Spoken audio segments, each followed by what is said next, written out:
오늘 그냥 가기 아쉬운데 저희 집에서 한잔 하실래요? 그날은 비가 쏟아지는 밤이었습니다. 사물놀이 동호회에서 처음 본 지 2달. 함께 우산을 쓰고 말없이 걷던 그 남자의 한마디에 순간 머릿속이 하얘졌어요.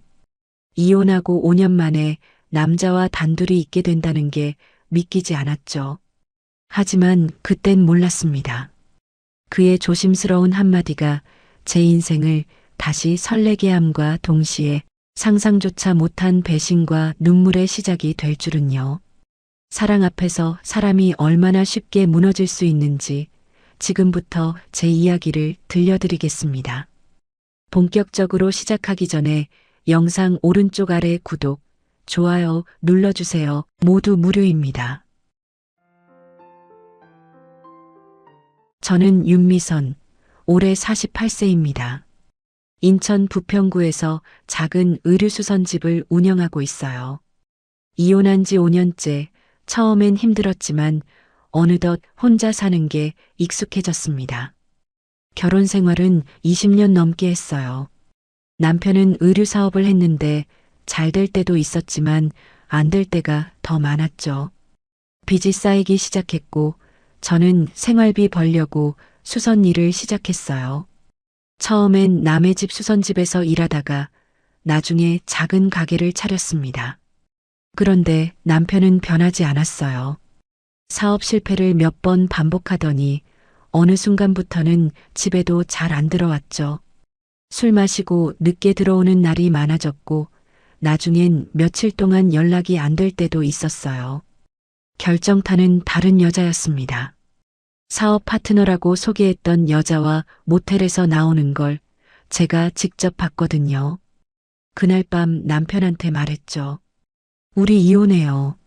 남편은 미안하다는 말 한마디 없이 고개를 끄덕였고 그렇게 20년 결혼 생활이 끝났습니다.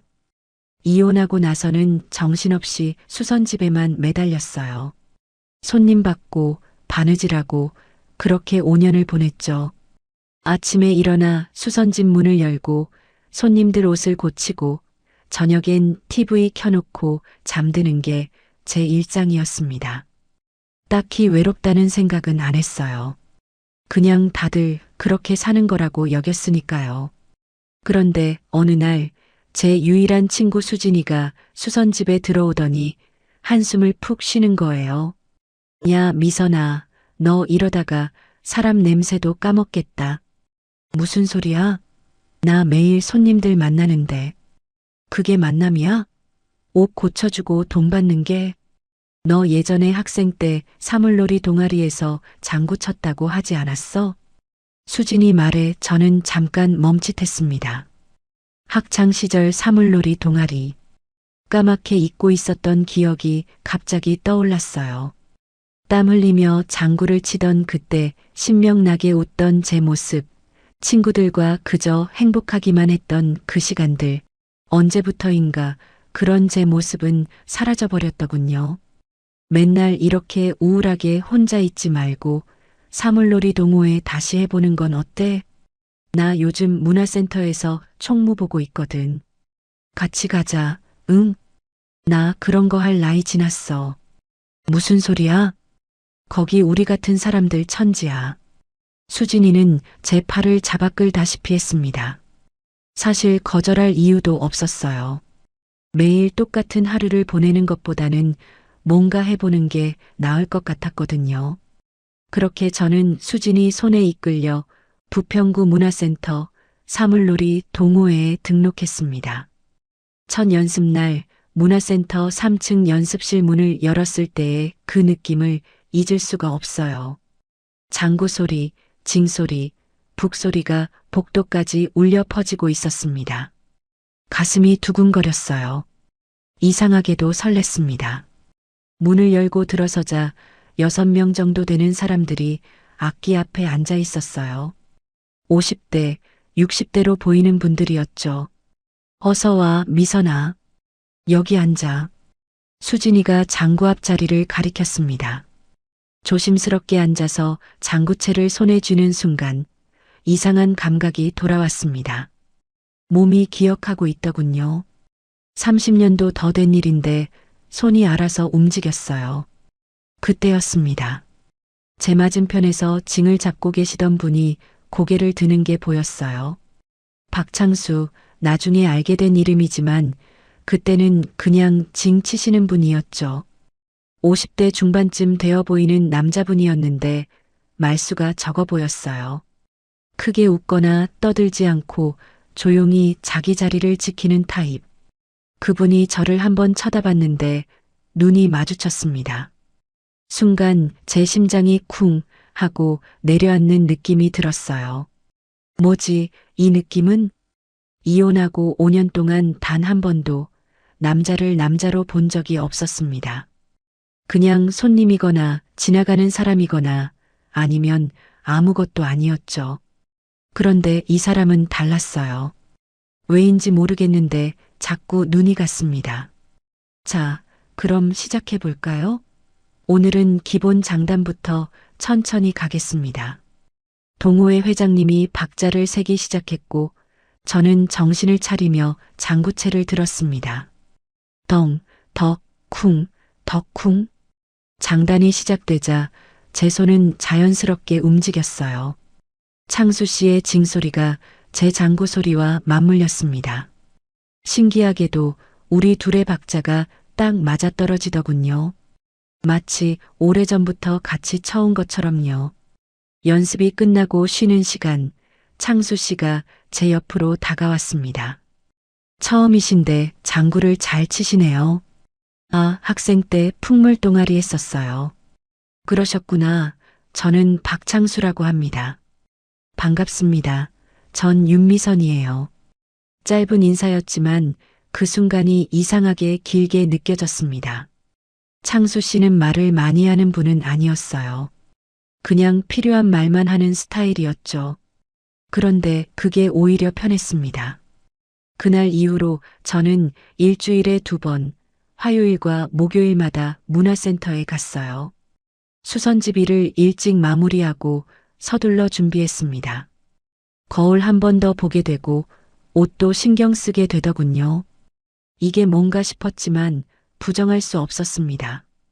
창수 씨한테 예쁘게 보이고 싶었으니까요.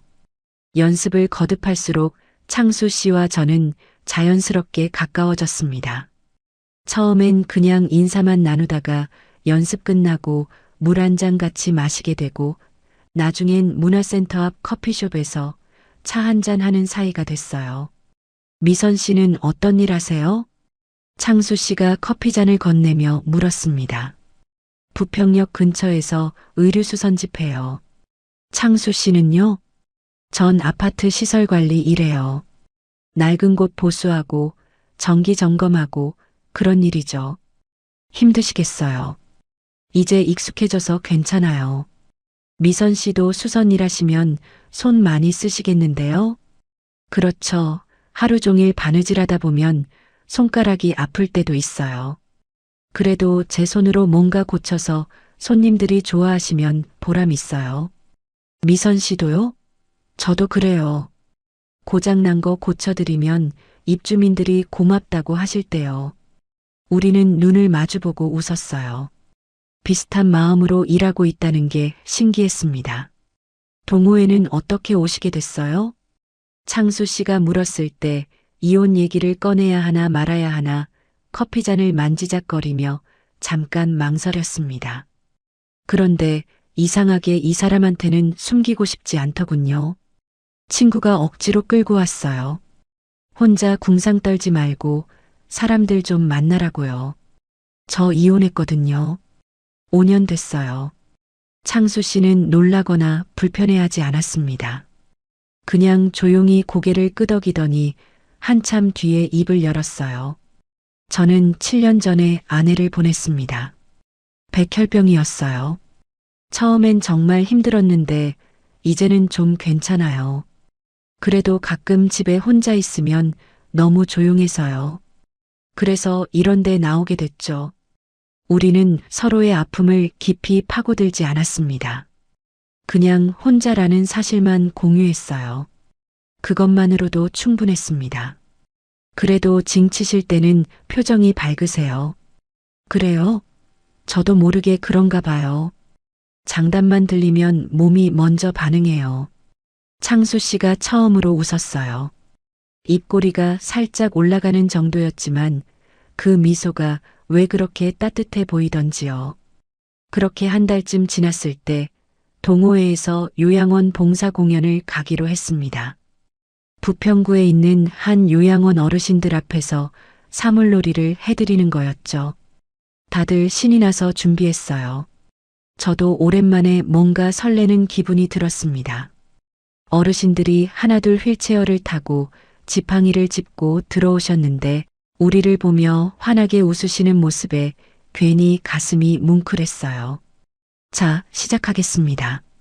회장님 구령에 맞춰 장단이 시작됐습니다. 덩, 덕, 쿵덕, 쿵. 제 손이 움직이고 창수 씨의 징소리가 울리고 북과 꽹과리가 어우러졌어요. 어르신들이 박수를 치시고 어떤 분은 몸을 흔들기도 하셨습니다. 신명이 났어요. 정말 오랜만에 느끼는 즐거움이었죠. 공연이 끝나고 우리는 요양원 앞 편의점에 들렀습니다. 목이 말라서 음료수라도 사 먹으려고요. 그런데 계산대 앞에서 카드를 꺼내려는 순간 손이 멈췄습니다. 어디 갔지? 핸드폰이 없었어요. 지갑형 케이스에 카드랑 신분증을 다 넣어서 핸드폰을 지갑처럼 쓰는데 그게 통째로 없어진 겁니다. 가방하고 주머니를 샅샅이 뒤져봤지만 도무지 찾을 수 없었어요. 계산대 앞에서 당황해서 서 있는데 뒤에서 창수 씨 목소리가 들렸습니다. 미선 씨, 무슨 일이세요? 핸드폰이 없어졌어요. 분명히 가방에 넣었는데. 요양원에 두고 오신 거 아니에요? 모르겠어요. 아, 진짜 어떡하지? 목소리가 떨렸습니다. 당황스럽기도 했고 왠지 서러웠어요. 이럴 때 옆에 누가 있으면 좋겠다는 생각을 이혼 후로 처음 했습니다. 너무 걱정 마세요. 일단 제가 계산할 테니까 같이 찾아보죠. 창수 씨가 자기 카드를 꺼내 계산을 했어요. 그리고는 제 손목을 가볍게 잡았습니다. 요양원으로 다시 가봅시다. 거기 있을 거예요. 우리는 다시 요양원으로 돌아갔습니다. 강당도 뒤지고 화장실도 확인했지만 핸드폰은 없었어요. 창수 씨가 요양원 직원분께 사정을 설명하고 혹시 습득물이 들어오면 연락 달라고 부탁했습니다. 경찰서 가서 분실 신고하는 게 나을 것 같아요. 제가 같이 갈게요. 아니에요. 저 혼자 할 수 있어요. 부담 갖지 마세요. 그냥 혼자 두기 싫어서 그래요. 창수 씨 목소리가 단호했습니다. 저는 더 이상 거절하지 못했어요. 사실 혼자 하기 싫었거든요. 부평 경찰서까지 가서 분실 신고를 했습니다. 경찰관이 말했어요. 일단 신고 접수는 해드렸고요. 습득 신고 들어오면 연락드릴게요. 통신사에도 연락하셔서 정지시키시는 게 좋을 거예요. 창수 씨가 핸드폰을 꺼내 제게 건넸어요. 제 거 쓰세요. 통신사 전화하셔야죠. 상담원과 통화하는 내내 창수 씨는 옆에서 조용히 기다려줬어요. 분실 정지 처리를 마치고 전화를 끊었을 때 갑자기 눈물이 왈칵 쏟아질 것 같았습니다. 괜찮으세요? 네, 그냥 이런 일 혼자 겪었으면 진짜 서러웠을 것 같아서요. 그래서 혼자 두기 싫었어요. 창수 씨가 제 어깨를 가볍게 두드렸습니다. 그 손길이 왜 그렇게 따뜻하게 느껴지던지 저는 고개를 돌려 눈물을 닦았어요. 경찰서를 나와 버스 정류장으로 걸어가는데 창수 씨가 말했습니다. 저녁 드셨어요? 아직이요. 근데 입맛이 없어서요. 그래도 뭐라도 드셔야죠.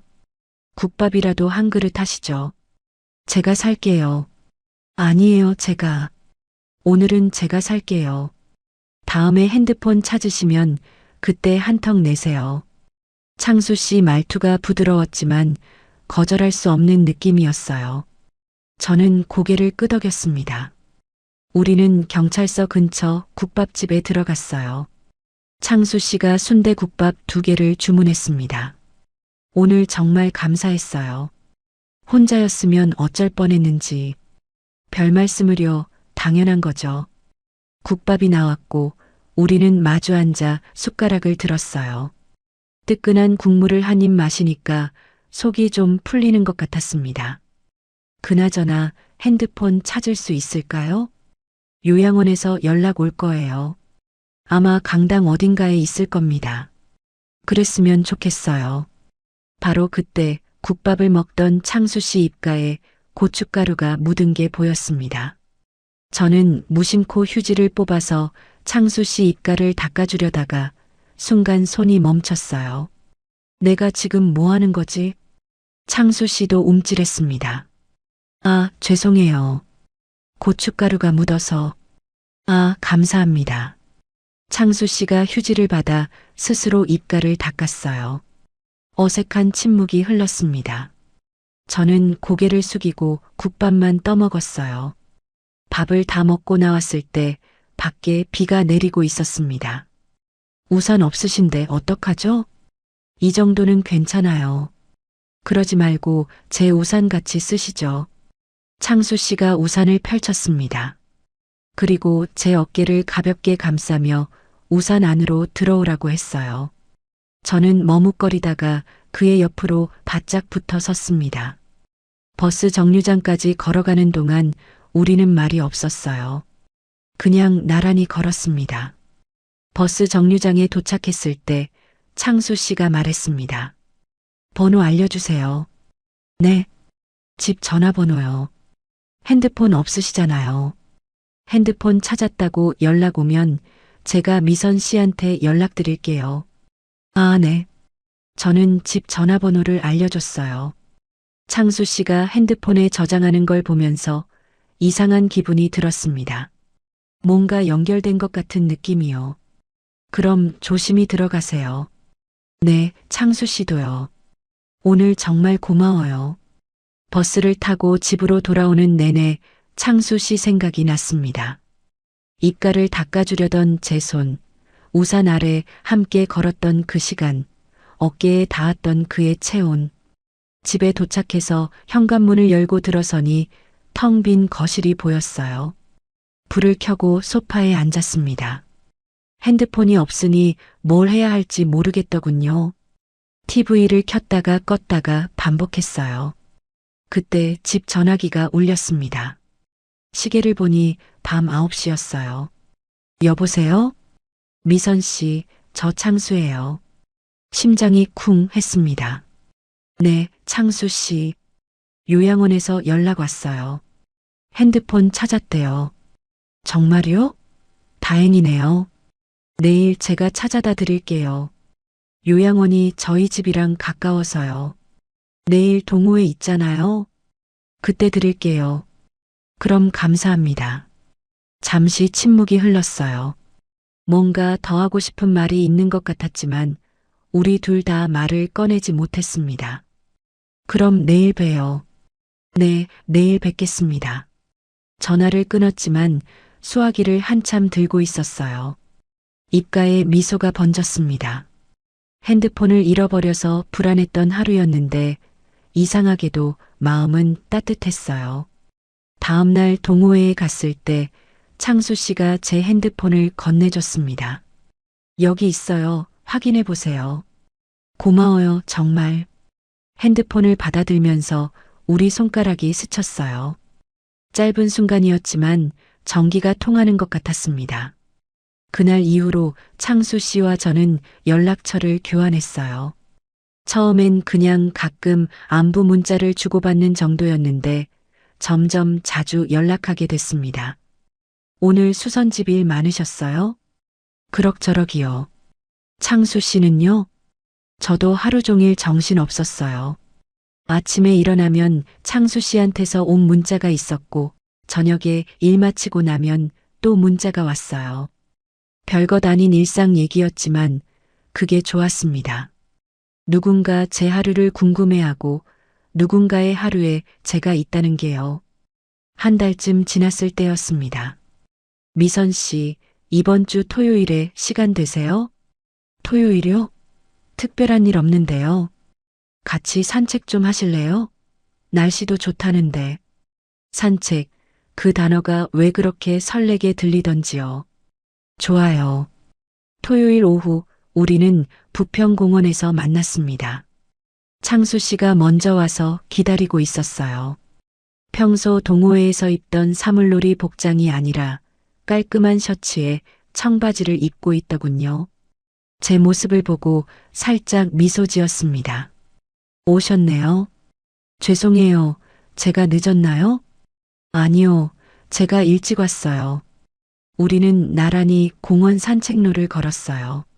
바람이 선선하고 나뭇잎이 노랗게 물들어가고 있었죠. 미선 씨, 요즘 어때요? 뭐가요? 그냥 요즘 사는 거요. 창수 씨가 조심스럽게 물었습니다. 예전보다는 좋아요.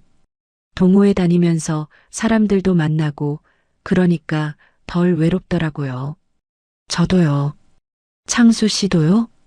네, 아내 보내고 나서 정말 오래 혼자였거든요. 아들이 있긴 한데 따로 살다 보니 명절 때나 보고 그래서 더 외로웠나 봐요. 창수 씨가 먼 산을 바라보며 말했습니다. 그런데 미선 씨 만나고 나서는 좀 달라졌어요. 뭐랄까, 기다려지는 게 생겼다고 할까요? 제 심장이 빠르게 뛰기 시작했어요. 저도 그래요. 우리는 서로를 바라봤습니다. 말하지 않아도 알 수 있었어요.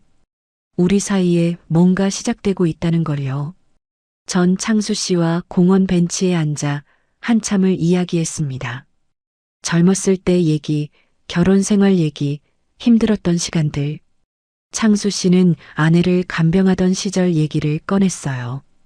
병원 다니면서 일도 하고 아들 뒷바라지도 하고 그때는 그냥 버티는 것만 생각했죠. 아내가 떠나고 나서도 한동안은 습관처럼 살았어요. 일하고 집에 가고 자고 그게 다였습니다. 많이 힘드셨겠어요. 힘들다는 생각도 못했어요. 그냥 그렇게 사는 거라고 생각했죠. 근데 미선 씨 보면서 알았어요. 내가 살아있구나 하는 걸요.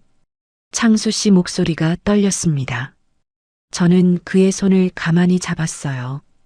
창수 씨가 제 손을 꼭 쥐었습니다. 해가 질 무렵 우리는 공원을 나섰어요. 저녁을 먹으러 가자는 창수 씨 말에 저는 고개를 끄덕였습니다. 공원 근처 작은 한정식 집에 들어갔죠. 밥을 먹으면서도 우리는 계속 얘기했어요. 할 얘기가 끝도 없었습니다. 이혼으로 이렇게 누군가와 오래 대화해 본 적이 없었으니까요. 식사를 마치고 나왔을 때는 이미 어두워져 있었고 창수 씨가 저를 집까지 바래다 주겠다고 했습니다. 괜찮아요. 여기서 버스 타면 바로 가요. 그래도 다음에 또 봐요. 목요일에 동호회 있잖아요. 그럼 조심히 들어가세요. 오늘 정말 좋았어요. 저도요. 버스를 타고 오는 내내 입가에 미소가 사라지지 않았어요. 집에 도착해서도 한참을 소파에 앉아 있었습니다. 48에 다시 느끼는 설렘이라니 이게 사랑인가 하는 생각이 들었습니다. 그날 이후로 창수 씨와 저는 일주일에 한 번씩 만났어요. 동호회 끝나고 저녁 먹고 주말에 산책하고 조심스러웠지만 우리는 서로에게 더 깊숙이 빠져들고 있었어요. 그렇게 2달쯤 지났을 때였습니다. 목요일 동호회 날이었는데 아침부터 비가 내렸어요. 우산을 챙기고 있는데 창수 씨한테서 문자가 왔습니다. 오늘 비 많이 오는데 괜찮으세요? 네, 저는 괜찮아요. 동호회 가야죠. 조심히 오세요. 우산을 쓰고 문화센터로 향했습니다. 연습실에 들어갔을 때 사람들이 하나둘 모여 있었어요. 창수 씨도 와 있었죠. 저를 보자 안심한 표정을 지었습니다. 연습이 끝나고 수진이가 말했어요. 야, 미선아. 오늘 날씨도 꿀꿀한데 우리 삼겹살이나 먹으러 갈까? 좋지. 수진이가 창수 씨를 쳐다봤어요. 창수 씨도 같이 가요. 네. 그가 저를 슬쩍 보더니 고개를 끄덕였습니다. 네, 그럴게요. 우리는 문화센터 근처 삼겹살집으로 갔어요. 수진이 포함해서 5명이었죠. 고기를 구워 먹으면서 동호회 사람들끼리 얘기꽃을 피웠습니다.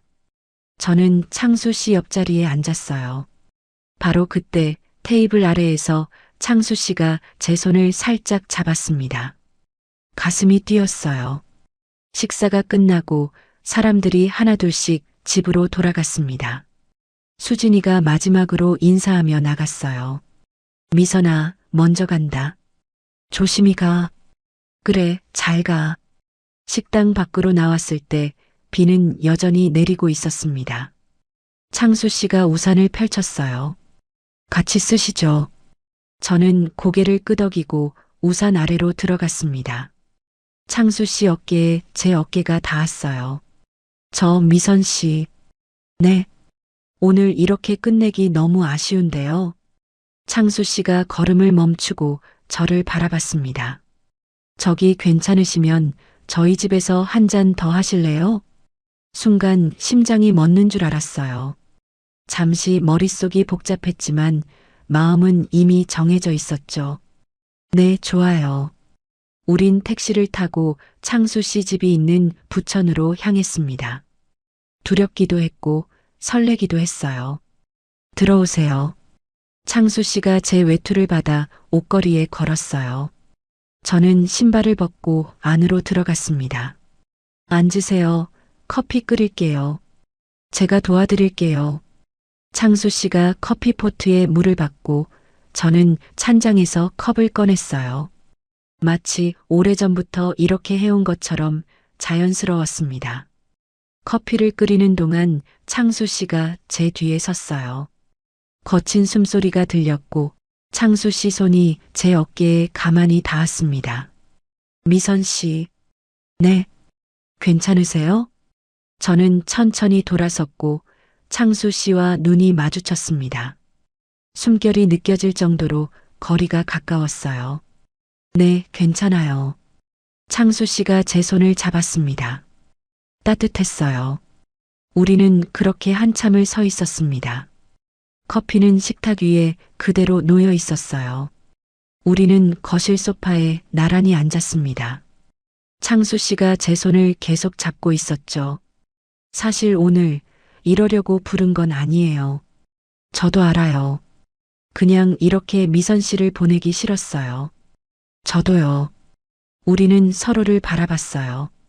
말이 필요 없었습니다. 창수 씨가 천천히 제 얼굴에 손을 가져다 댔어요. 거친 손이었지만 따뜻했죠. 저는 눈을 감았습니다. 입술이 닿았어요. 부드럽고 조심스러운 키스였습니다. 천천히 확인하듯 서두르지 않았죠. 창수 씨 입술이 제 입술을 가만히 포겠다가 떨어지고 다시 닿았어요. 창수 씨 손이 제 허리를 감싸고 얼마나 오래 키스했는지 뜨겁고 거친 숨소리만 들릴 뿐 마치 시간이 멈춘 것 같았습니다. 우리 이제 안으로 들어갈까요? 대답 대신 저는 고개를 끄덕였습니다. 창수 씨가 일어서서 제 손을 잡았어요. 우리는 방으로 걸어갔습니다. 복도를 지나 침실 문을 여는 동안 심장이 터질 것 같았어요. 남자와 이렇게 가까워진 게 이혼하고 5년 만이었으니까요. 창수 씨가 침대 옆 스탠드를 켰습니다. 은은한 불빛이 방을 채웠죠. 우리는 침대 모서리에 나란히 앉았어요. 떨리세요? 창수 씨가 조심스럽게 물었습니다. 네, 너무 오랜만이어서요. 저도요. 창수 씨의 떨리는 손이 제 어깨에 닿았습니다. 옷 위로 느껴지는 따스한 온기. 저는 눈을 감고 그 감촉에 몸을 맡겼어요. 창수 씨가 제 셔츠 단추를 하나씩 풀기 시작했습니다. 서두르지 않았어요. 한 개, 또 한 개. 천천히요. 셔츠가 어깨에서 흘러내렸고 창수 씨가 그걸 조심스럽게 벗겨서 옆에 놓았어요. 저도 떨리는 손으로 창수 씨 셔츠 단추를 풀었습니다. 너무 오랜만이라 긴장해서 손가락에 힘이 안 들어가더군요. 창수 씨가 제 손을 감싸주었어요. 천천히 해요. 괜찮아요. 그 목소리에 조금 진정이 됐습니다. 셔츠를 벗긴 창수 씨 어깨가 보였어요. 넓지도 좁지도 않은 평범한 남자의 어깨가 왜 그렇게 든든해 보이던지요. 우리는 서로를 마주보면서 침대에 나란히 누웠습니다. 심장 소리가 들렸어요. 빠르게 뛰고 있었죠. 미선 씨. 네. 지금 이게 꿈만 같아요. 저도요. 창수 씨가 제 머리카락을 쓸어 넘겼어요. 그리고 제 볼을 손등으로 천천히 쓰다듬었습니다. 목선을 따라 내려오는 그 손길에 온몸에 전율이 일었어요. 입술이 다시 만났습니다. 이번엔 더 깊었어요. 창수 씨가 저를 꽉 안았고 저도 그를 껴안았습니다. 따뜻한 체온이 느껴졌어요. 남겨진 옷들이 하나씩 벗겨지면서 피부가 맞닿을 때마다 숨이 막혔습니다. 창수 씨 손이 제 등을 쓰다듬고 제 손은 그의 어깨를 더듬었어요. 괜찮으세요? 불편하시면? 아니에요, 좋아요. 너무 좋아요. 더 이상 말이 필요 없었어요. 우리는 그저 서로를 느꼈습니다. 숨소리, 체온, 떨림, 전부요. 미선 씨. 네. 사랑해요. 그 말에 눈물이 날 뻔했어요. 이혼하고 단 한 번도 들어본 적 없던 말이었습니다. 아니, 결혼 생활 내내 한 번도 들어본 적 없었죠. 저도 너무 사랑해요. 그렇게 우리는 천천히 조심스럽게 마침내 하나가 됐습니다. 창수 씨가 제 얼굴을 계속 들여다봤어요. 괜찮은지 확인하듯이요. 저는 고개를 끄덕이며 그를 더 꽉 안았습니다. 우린 급하지 않았어요. 그냥 서로를 느끼는 것만으로도 충분했으니까요. 숨소리가 거칠어지고 온몸에 땀이 났고 심장이 미친 듯이 뛰었습니다. 정점에 다다르고 나서 우리는 한참을 그대로 있었어요. 창수 씨가 제 곁에 누워서 저를 안았고 저는 그의 가슴에 머리를 기댔습니다. 터질 것 같았던 심장 소리가 조금씩 진정되고 있었죠. 후회 안 하시죠? 창수 씨가 조심스럽게 물었어요. 아니, 전혀요. 창수 씨는요? 저도요. 오히려 진작 이러지 못한 게 후회돼요. 우리는 그렇게 서로를 아는 채 한참을 누워 있었어요. 밖에서는 아직도 비가 내리고 있었지만 방 안은 따뜻했습니다. 창수 씨가 이불을 덮어줬어요. 그리고 제 이마에 키스했습니다. 오늘 밤은 여기 계세요. 내일 아침에 제가 바래다 드릴게요. 네, 그럴게요. 저는 창수 씨 품에 안긴 채 눈을 감았습니다. 이혼 후 5년 만에 처음으로 혼자가 아닌 밤이었죠. 아침에 눈을 떴을 때 창수 씨는 이미 깨어 있었어요. 일어나셨어요? 네, 지금 몇 시예요? 아직 7시예요. 천천히 일어나세요. 창수 씨가 제 머리를 쓰다듬었습니다. 전 이불 속에서 그의 손등에 제 손을 포겠어요. 따뜻했습니다. 어젯밤 정말 좋았어요. 창수 씨가 낮게 말했어요. 저도요. 우리는 그렇게 더 누워 있었습니다. 이 순간이 영원했으면 좋겠다는 생각이 들었죠. 창수 씨가 아침 준비를 해주겠다며 부엌으로 갔습니다. 간단하게 토스트와 계란 프라이, 커피를 내왔어요. 식탁에 마주 앉아 아침을 먹는데 이상하게 편했습니다. 마치 오래전부터 이렇게 아침을 함께 먹어온 것처럼 조금도 어색하지 않았어요. 미선 씨. 네. 우리 이제 연인이라고 봐도 되죠? 창수 씨가 조심스럽게 물었어요. 저는 웃으며 고개를 끄덕였습니다.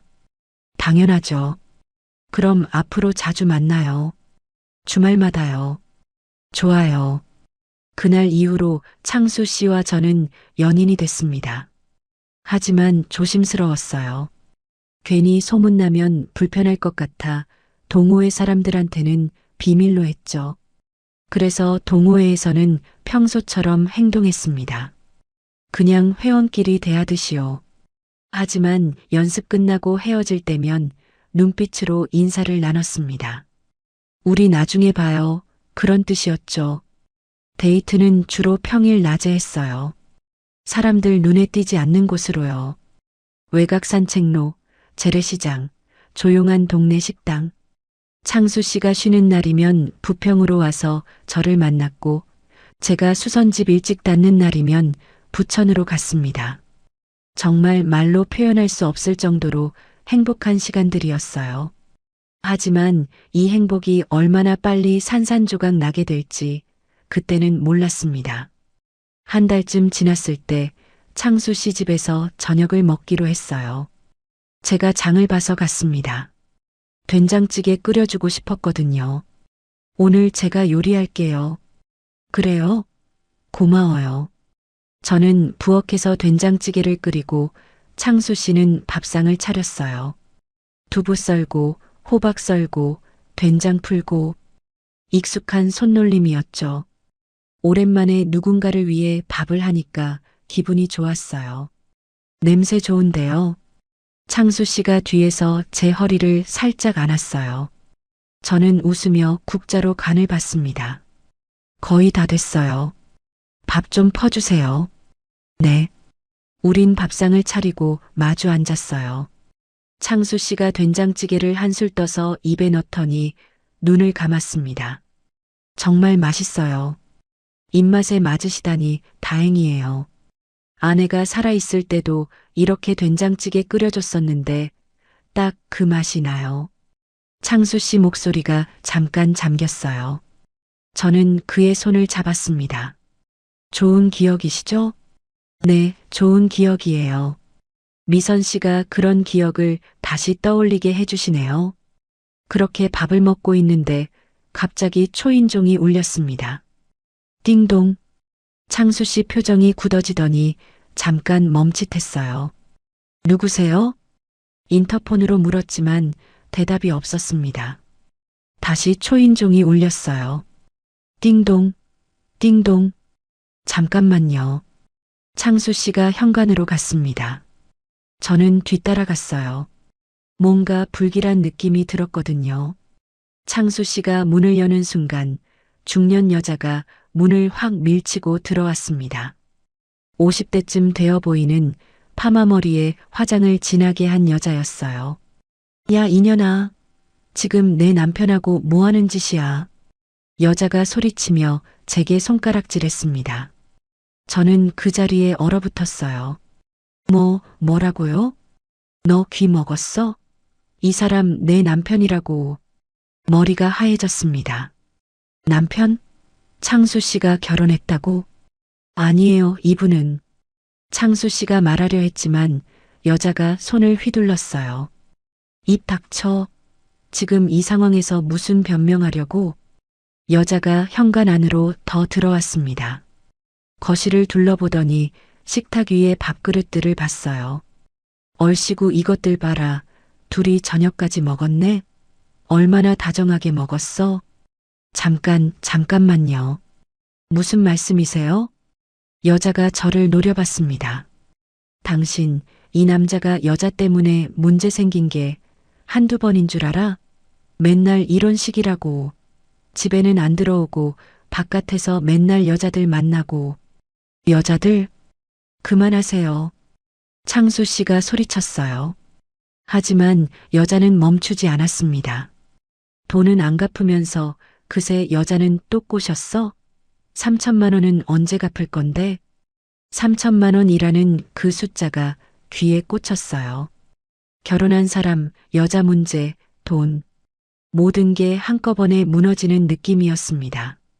미선 씨, 제 말 좀 들어봐요. 이 사람 말은 다 거짓말이에요. 시끄러워요. 듣기 싫어요. 저는 가방을 집어들었어요. 미선 씨, 창수 씨가 제 팔을 잡았어요. 저는 그 손을 뿌리쳤습니다. 놓으라고요.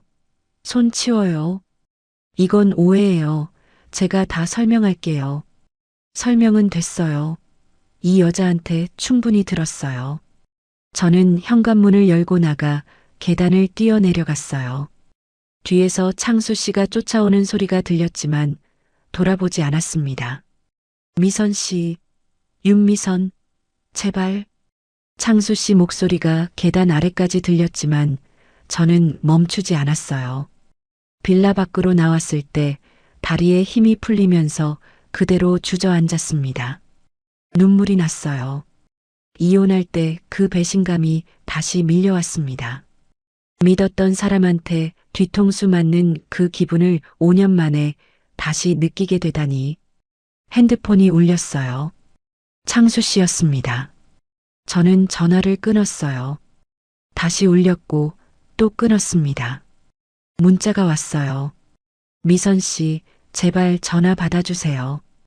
이건 오해예요. 하지만 저는 믿을 수 없었어요. 전화기를 가방 깊숙이 집어넣고 버스 정류장으로 걸어갔습니다. 집에 돌아와서도 한참을 멍하니 앉아 있었어요. 창수 씨한테서 계속 전화가 오고 문자도 수십 통 왔지만 전부 읽지 않고 연락처를 차단했습니다. 그렇게 며칠이 지났어요. 동호회에 나오지 않자 수진이가 전화했습니다. 야, 미선아. 왜 동호회 안 나와? 무슨 일 있어? 아니, 그냥 몸이 안 좋아서. 진짜? 많이 아파?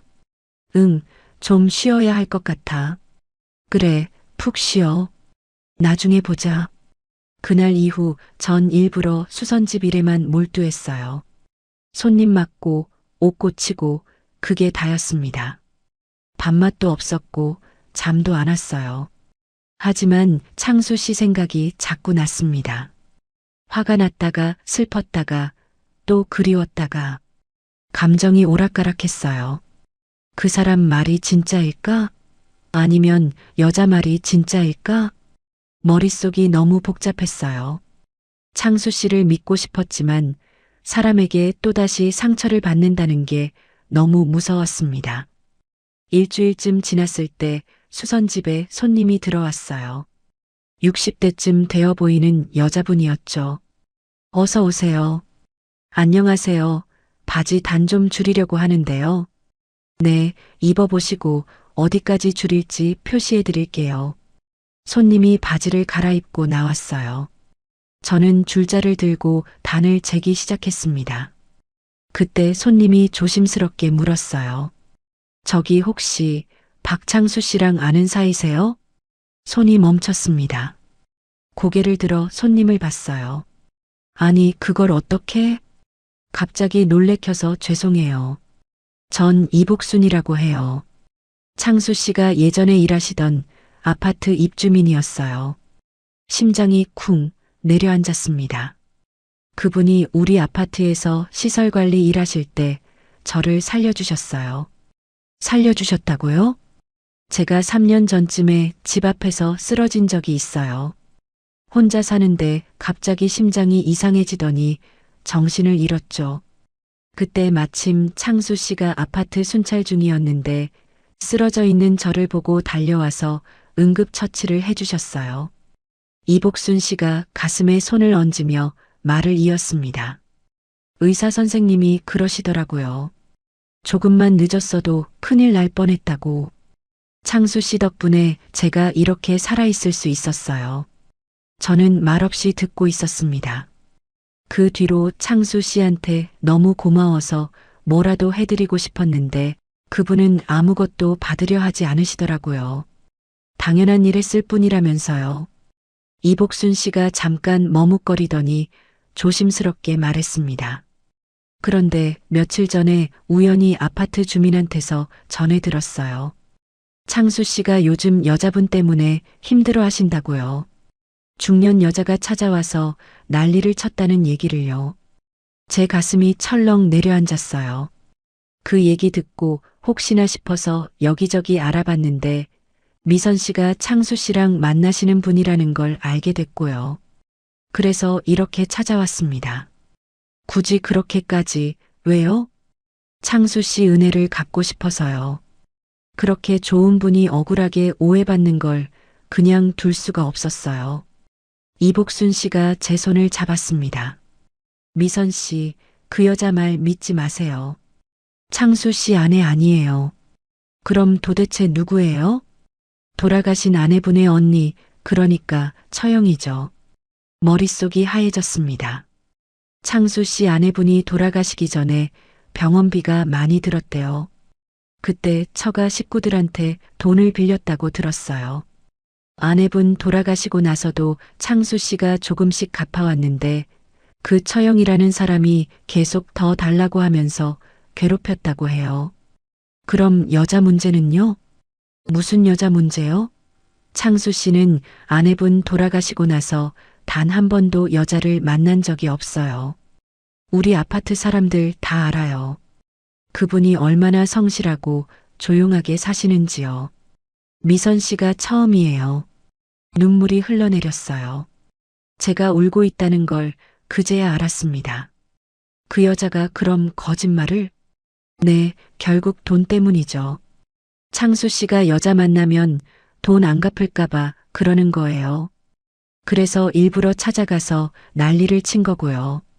이복순 씨가 떨리는 제 손을 꼭 잡아줬습니다. 미선 씨, 창수 씨는 정말 좋은 사람이에요. 저는 그분 덕분에 두 번째 인생을 살고 있는 거예요. 그래서 이렇게라도 은혜를 갚고 싶었어요. 저는 한참을 울었습니다. 그제야 모든 퍼즐이 맞춰졌어요.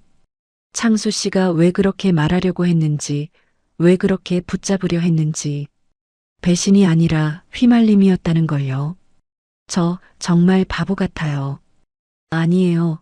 그 여자가 워낙 확신에 차서 거짓말을 하니까 누가 봐도 믿을 수밖에 없었을 거예요.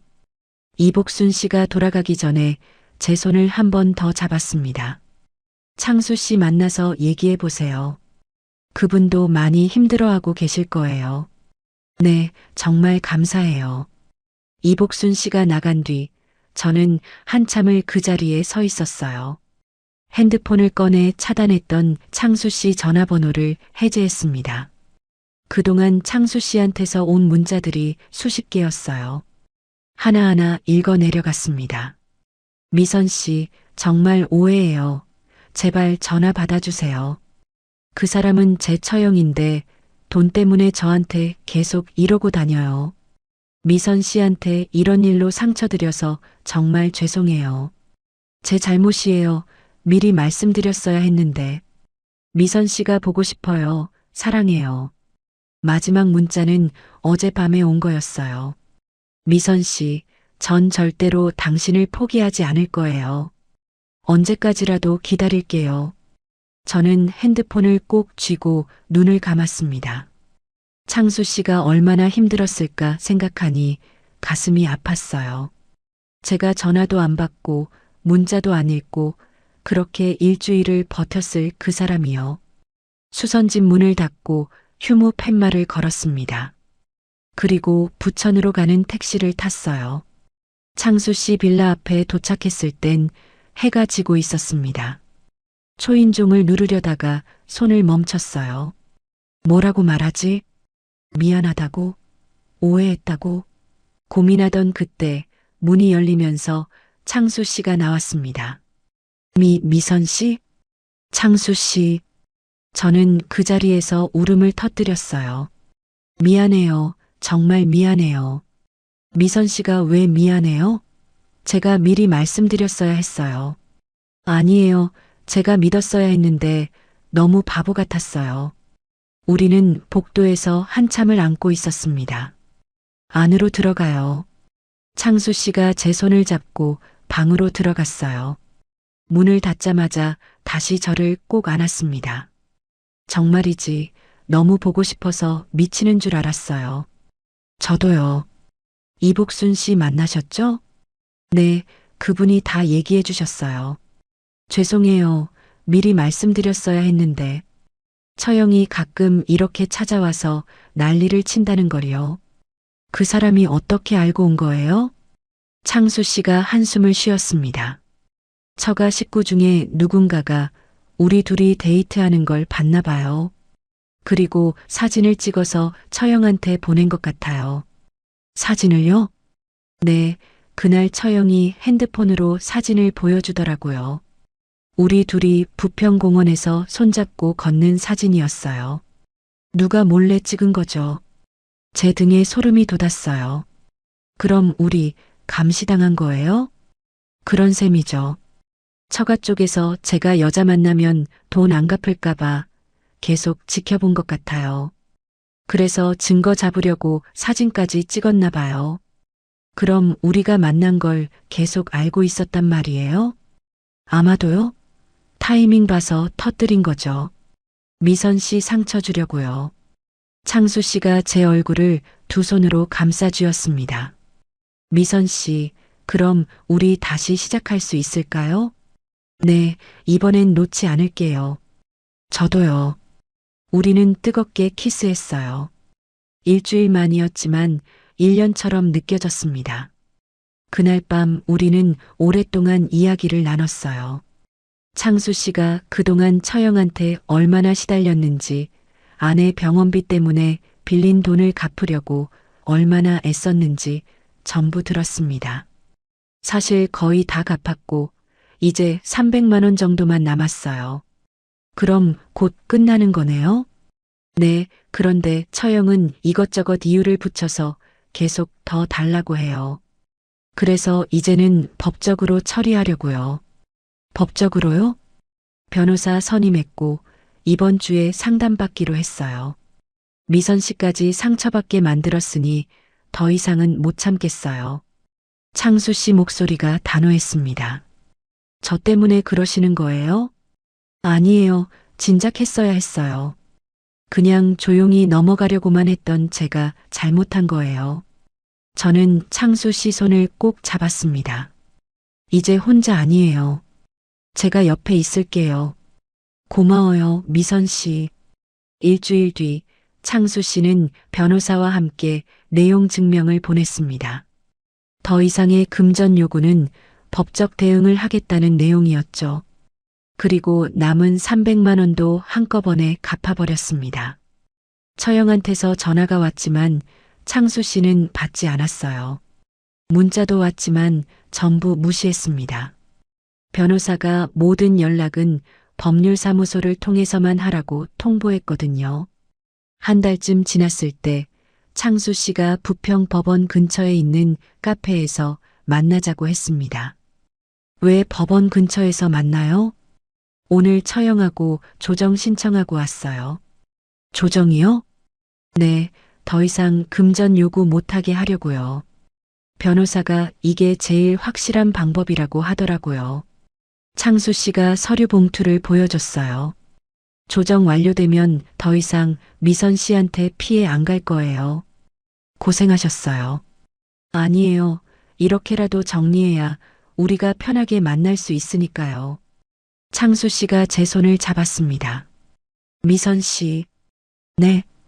이제 동호회 사람들한테도 얘기해도 될까요? 우리 사이요. 저는 잠깐 놀랐어요. 그러고 보니 우리는 아직도 동호회에서는 비밀로 하고 있었죠. 괜찮을까요? 괜찮아요. 더 이상 숨기고 싶지 않아요. 떳떳하게 만나고 싶어요. 다음 주 동호회 날 연습이 끝나고 창수 씨가 손을 들었어요. 잠깐 말씀드릴 게 있습니다. 사람들이 창수 씨를 봤어요. 수진이도 고개를 갸우뚱했죠. 저 미선 씨랑 사귀고 있습니다. 순간 연습실이 조용해졌어요. 뭐, 진짜? 네, 몇 달 됐어요. 야, 윤미선, 너 나한테까지 숨긴 거야? 수진이가 저를 노려봤어요. 저는 웃으며 고개를 끄덕였습니다. 미안해, 수진아. 조용히 만나고 싶었거든. 에이, 그래도 그렇지.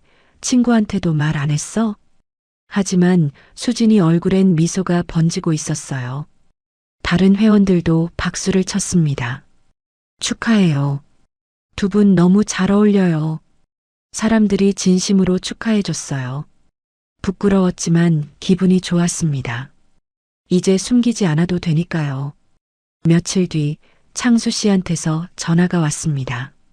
미선 씨, 드디어 조정 다 끝났어요. 어떻게 됐어요? 처형이 더 이상 금전 요구 안 하기로 합의했어요. 이제 정말 끝이에요. 다행이에요. 정말 다행이에요. 네, 이제 우린 앞만 보고 가면 돼요. 계절이 바뀌었어요. 가을이 가고 겨울이 왔습니다. 우리는 매주 토요일과 일요일을 함께 보냈어요.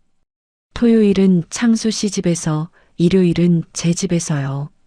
같이 시장 보러 가고, 밥 해 먹고, 설거지하고, TV 보고, 평범한 일상이었지만 행복했어요. 동호회 사람들과는 한 달에 한 번 요양원 봉사 공연을 다녔습니다.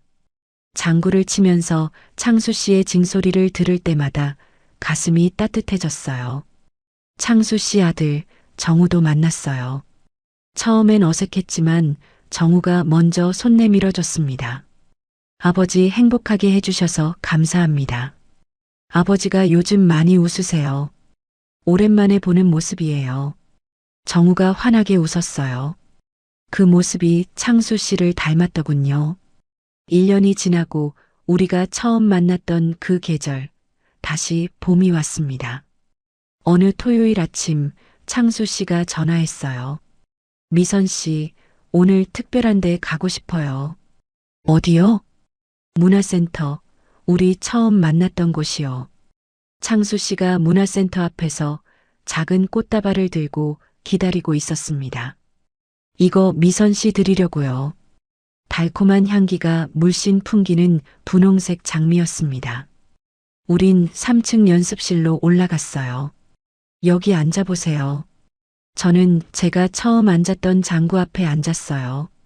창수 씨는 맞은편 징 앞에 앉았습니다. 미선 씨 처음 본 날이 1년 전 오늘이었어요. 눈이 마주치자마자 저분이다 하고 생각했죠. 저도요. 그때 심장이 막 뛰었어요.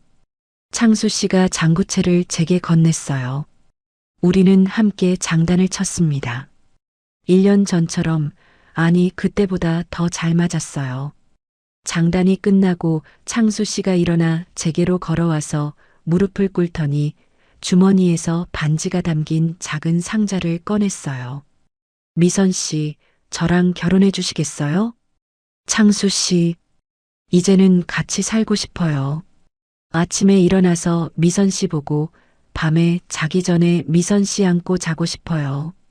저도요, 저도 그러고 싶었어요. 그럼 허락해 주시는 거예요? 네, 할게요. 우리 결혼해요, 창수 씨. 2달 뒤 우리는 문화센터 연습실에서 결혼식을 올렸습니다. 하객은 20명 정도. 창수 씨의 아들 정우, 제 친구 수진이, 동호회 사람들, 이복순 씨, 그리고 가까운 사람들이요. 주례는 없었어요. 대신 우리끼리 서약을 나눴습니다. 남은 인생 당신과 함께 걸어갈게요.